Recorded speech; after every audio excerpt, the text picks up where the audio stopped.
Narito na ang Veritas Editorial, ang paninindigan ng Veritas 846 sa mga napapanahong usapin sa bansa. Pakinggan si Reverend Father Anton C.T. Pascual, Pangulo ng Veritas 846, ang radyo ng simbahan. Veritas Editorial. Kapanalig, ito ang nakakalungkot na katotohanan sa sistemang politikal sa Pilipinas. Sa Pilipinas, napakahirap ng pagninegosyo. Dadaan ka sa matinding red tape mula sa paghahain ng business permit, license at pagkaparehistro sa Securities and Exchange Commission.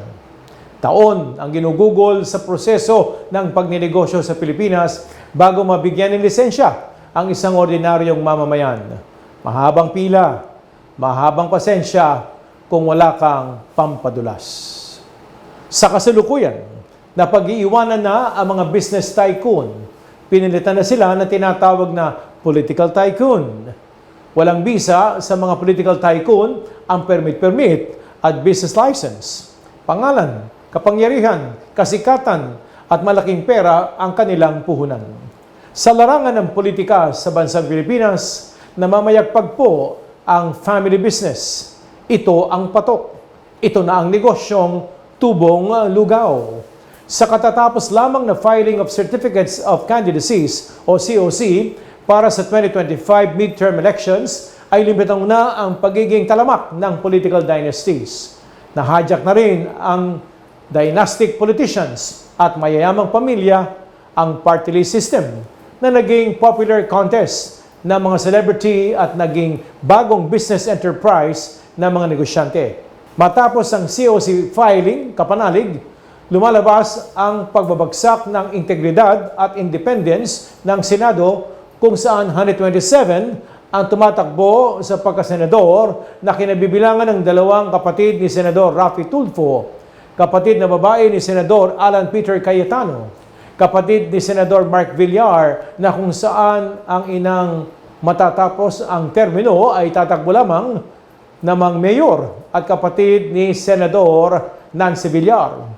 Kapag sila ay nanalo, siyam na ang senador na magkakapatid. 3 Tulfo, 2 Cayetano, 2 Villar, at 2 Ejercito Estrada. Abay, walang hiya na lang, kapanalig.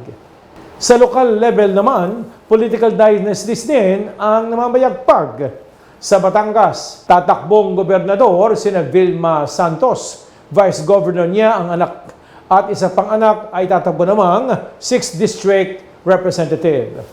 Sa Pampanga, si Lilia Pineda ang tatakbong gobernador at anak naman ang vice governor. At sa Davao City, ganun din, tatakbong mayor si dating Pangulong Rodrigo Duterte habang vice mayor ang anak na si Baste Duterte. At re-electionist sa pagka-congressman ang anak na si Paulo. Incumbent Vice President naman si Sara Duterte. Sa Rizal, nagpapalitan naman ng pwesto ang mga Inares at Revilla, habang baluarte ng mga Rimulya at Revilla ang Cavite. Sa Caloocan, magkatandem ang mag-amang Malapitan habang hawak naman ng mga Sandoval ang Malabon. Kapanalig ang mga nananalo sa 2025 midterm elections. Paghahain nila ng trilyong pisong budget, ito ang tax exempt. Nakasaad sa Compendium of the Social Doctrine of the Church, Chapter 4, Task of the Political Community. Sabi dito, the responsibility for attaining the common good, besides falling to individual persons, belongs also to the state, since common good is the reason that the political authority exists. Kapanalig, pasama ang politika ng ating bansa. Mukhang pamilya na lang. Paano na ang mayorya ng mga dukha? Sumainyo ang katotohanan.